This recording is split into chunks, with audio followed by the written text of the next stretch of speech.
Hello friends, welcome back to our channel moms daily. ഇന്ന് ഞാൻ വന്നിരിക്കുന്നത് ഒത്തിരി പേര് ചോദിച്ചിട്ടുള്ളൊരു റെസിപ്പി ആയിട്ടാണ്, ഒരു സാലഡ് റെസിപ്പി ആയിട്ടാണ്.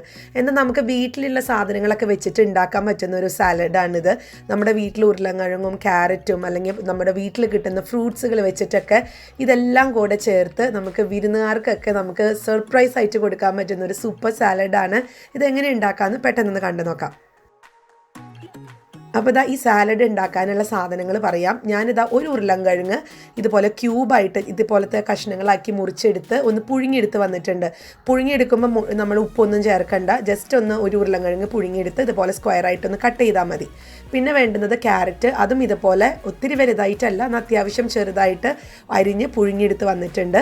പിന്നെ നമുക്ക് ഇപ്പോൾ വെള്ളരി ക്യുക്കുംബർ ആവശ്യമുണ്ടെങ്കിൽ ക്യുക്കുംബർ ചേർക്കാം, ഇല്ലാന്നുണ്ടെങ്കിൽ നമുക്ക് ആപ്പിൾ എടുക്കാം, പൈനാപ്പിൾ എടുക്കാം, സ്വീറ്റ് കോണൊക്കെ എടുക്കാം കേട്ടോ. ഞാനതൊക്കെ എടുത്തിട്ടുണ്ട്. പിന്നെ കുരുമുളകിൻ്റെ പൊടിയാണ്, പിന്നെ ആവശ്യത്തിനുള്ള ഉപ്പ് എടുത്തിട്ടുണ്ട്.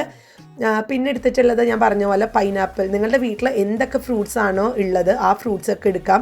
അങ്ങനെ ഇന്ന ഫ്രൂട്ട്സ് ഒന്നുമല്ല. ഇപ്പം നമ്മുടെ വീട്ടിൽ പപ്പായ ഉണ്ടെന്നുണ്ടെങ്കിൽ പപ്പായ എടുക്കാം. അതൊക്കെ ഇപ്പോൾ പൈനാപ്പിളൊക്കെ പെട്ടെന്ന് തന്നെ നമ്മുടെ നാട്ടിലൊക്കെ അവൈലബിൾ ആണ്, അപ്പോൾ അതൊക്കെ നമുക്ക് എടുക്കാം. അപ്പോൾ പിന്നെ വേണ്ടത് ക്രീമാണ്. ഇത് ഫ്രഷ് ക്രീമാണ്. ഇത് തികച്ചും ഓപ്ഷണലാണ്, ഇത് വേണമെന്ന് ഒരു നിർബന്ധമില്ല. വീട്ടിൽ ക്രീം ഉണ്ട് എന്നുണ്ടെങ്കിൽ നിങ്ങൾക്ക് ക്രീം എടുക്കാം. പിന്നെ വേണ്ടത് ഒരു 3 ടേബിൾ സ്പൂണോളമുള്ള മയോണൈസാണ് വേണ്ടത്. അപ്പോൾ അതിൻ്റെ വീഡിയോ ഒക്കെ ഞാൻ ഇട്ടിട്ടുണ്ട്, വീട്ടിലെങ്ങനെ ഉണ്ടാക്കാമെന്ന് കേട്ടോ. അപ്പോൾ അതൊക്കെ ഒന്ന് ട്രൈ ചെയ്ത് നോക്കുക. പിന്നെ നമുക്ക് ഇതൊക്കെ മിക്സ് ചെയ്യാൻ വേണ്ടിയിട്ട് ഒരു ബൗൾ. ഇത് നമുക്ക് 1 മിനിറ്റിലാണ് നമ്മളിത് ഉണ്ടാക്കിയെടുക്കുന്നത്. നമ്മുടെ ഈ ഇൻഗ്രീഡിയൻസ് ഒക്കെ റെഡി ആയിട്ടുണ്ടെന്നുണ്ടെങ്കിൽ നമുക്ക് 1 മിനിറ്റ് പോലും വേണ്ട, വളരെ പെട്ടെന്ന് എടുക്കാം. അപ്പോൾ ഞാൻ ആദ്യം ഈ 2 കാര്യങ്ങൾ, അതായത് ക്രീമും മയോണൈസും മാറ്റി വെച്ചിട്ട് ബാക്കി എല്ലാ ചേരുവകളും ഞാൻ ഈ ബൗളിനകത്തോട്ട് ഇടാണ്. അപ്പോൾ ബൗൾ റെഡിയാണ്. ഇതിനകത്തോട്ട് ആദ്യം നമ്മൾ പുഴുങ്ങി വെച്ചിട്ടുള്ള ഉരുളക്കിഴങ്ങ് ഇട്ട് കൊടുത്തിട്ടുണ്ട്. പിന്നെ ഞാൻ ഇട്ട് കൊടുക്കുന്നത് ക്യാരറ്റാണ്, അതും നമ്മൾ ബോയിൽ ചെയ്ത് വെച്ചിട്ടുള്ളതാണ്. പിന്നെ ഞാൻ സ്വീറ്റ് കോൺ, ആപ്പിൾ, പൈനാപ്പിൾ, അങ്ങനെ ക്യുക്കംബർ, ഇതെല്ലാം ഞാനൊന്ന് ഇട്ടിട്ട് വരാം.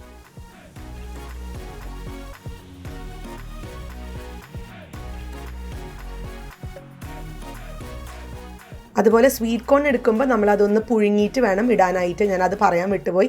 പക്ഷേ ഫ്രൂട്ട്സ് ഒന്നും നമ്മൾ പുഴുങ്ങൊന്നും വേണ്ട, ഫ്രൂട്ട്സ് അങ്ങനെ തന്നെ ഇടാം. നമ്മൾ ഇതിനകത്ത് മയോണൈസൊക്കെ ആഡ് ചെയ്യുമ്പോഴത്തേക്കും അതിനകത്ത് നല്ലതുപോലെ ഒന്ന് കുതിരും. അപ്പോൾ അതുകൊണ്ട് നമുക്ക് ഫ്രൂട്ട്സ് ഒന്നും നമുക്കൊന്നും ചെയ്യേണ്ട കാര്യമില്ല, അങ്ങനെ തന്നെ നുറുക്കിയിടാം.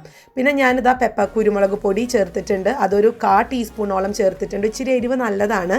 അതുപോലെ തന്നെ ഒരു 1/4 ടീസ്പൂണോളമുള്ള ഉപ്പും ചേർത്തിട്ടുണ്ട്. ഉപ്പൊക്കെ വളരെ കുറച്ച് മതി കേട്ടോ, 1/4 ടീസ്പൂൺ വേണമെന്നില്ല, നിങ്ങളൊന്ന് നോക്കിയിട്ട് ചേർക്കുക. പിന്നെ 3 ടേബിൾ സ്പൂണോളമുള്ള മയോണൈസും ഞാൻ ചേർത്തിട്ടുണ്ട്. എന്നിട്ട് ഞാനൊന്ന് മിക്സ് ചെയ്ത് കൊടുക്കുകയാണ്. പക്ഷെ ഞാൻ ഈ പറഞ്ഞ പോലെ നിങ്ങൾ ക്രീം എടുത്തിട്ടില്ല എന്നുണ്ടെങ്കിൽ ഈ ഒരു സമയത്ത് മിക്സ് ചെയ്ത് യൂസ് ചെയ്യാം. പക്ഷെ ഞാനിവിടെ ക്രീമും കൂടി എടുക്കുന്നുണ്ട്. ഇപ്പോൾ ഫ്രഷ് ക്രീം ഇതിപ്പം കടയിൽ നിന്ന് മേടിച്ചിട്ടുള്ള ക്രീമാണ്. ഇപ്പോൾ നിങ്ങളുടെ വീട്ടിൽ പാലിൻ്റെ പാട ഉണ്ടെന്നുണ്ടെങ്കിൽ അത് നമ്മളൊന്ന് പാലിൻ്റെ പാട കുറച്ചധികം ആയിട്ടുണ്ടെന്നുണ്ടെങ്കിൽ മിക്സിയിൽ ചെറുതായിട്ടൊന്ന് അടിച്ചു കഴിഞ്ഞാൽ നമ്മുടെ ഫ്രഷ് ക്രീം അവിടെ റെഡിയാണ്. അപ്പോൾ നിങ്ങൾക്ക് അങ്ങനെയും ചെയ്യാം. എന്നിട്ട് നമുക്ക് നല്ലതുപോലെ ഒന്ന് മിക്സ് ചെയ്ത് കൊടുക്കാം. അതുപോലെ തന്നെ നിങ്ങൾക്ക് ഇച്ചിരി ഒരു അരനുള്ള് അല്ലെങ്കിൽ ഒരു പിഞ്ചോ അല്ലെങ്കിൽ 2 പിഞ്ചോളുള്ള പഞ്ചസാര ഇട്ട് കൊടുത്താൽ നല്ല സ്വാദാട്ടോ. അതൊക്കെ ഓപ്ഷണലാണ്. അപ്പോൾ ഇനി നല്ലതുപോലെ മിക്സ് ചെയ്യുക. അതോടുകൂടെ നമ്മുടെ ഈ സാലഡ് റെഡിയാണ്. ഇത് കഴിക്കാൻ സൂപ്പർ രുചിയാണ്. ഇപ്പോൾ എല്ലാവരും സാലഡിലോട്ടൊക്കെ കടക്കുന്ന ഒരു സമയമല്ല, എല്ലാവരും വളരെ ഹെൽത്തി ആയിട്ടൊക്കെ ഓപ്ഷൻസ് നോക്കുന്ന സമയമാണ്. അപ്പോൾ ഇതൊക്കെ കഴിച്ച് നമ്മുടെ വയറ് നിറച്ച് കഴിഞ്ഞാൽ നമുക്ക് ചോറൊന്നും അധികം ഉണ്ണേണ്ട വരില്ല. അപ്പോൾ നിങ്ങളെല്ലാവരും ഒന്ന് ട്രൈ ചെയ്ത് നോക്കുക. വളരെ സിമ്പിളാണ്. ഇഷ്ടപ്പെട്ട് കഴിഞ്ഞാൽ നമ്മുടെ ഈ വീഡിയോ ലൈക്ക് ചെയ്യാനും ഷെയർ ചെയ്യാനും ഒന്നും മറക്കരുത്. അതുപോലെ തന്നെ ഈ ചാനൽ ആദ്യമായിട്ടാണ് കാണുന്നതെങ്കിൽ സബ്സ്ക്രൈബ് ചെയ്യാനും മറക്കരുത് കേട്ടോ. അപ്പോൾ നമുക്കിനി അടുത്തൊരു വീഡിയോ ആയിട്ട് ഉടനെ കാണാം. Until then, bye bye.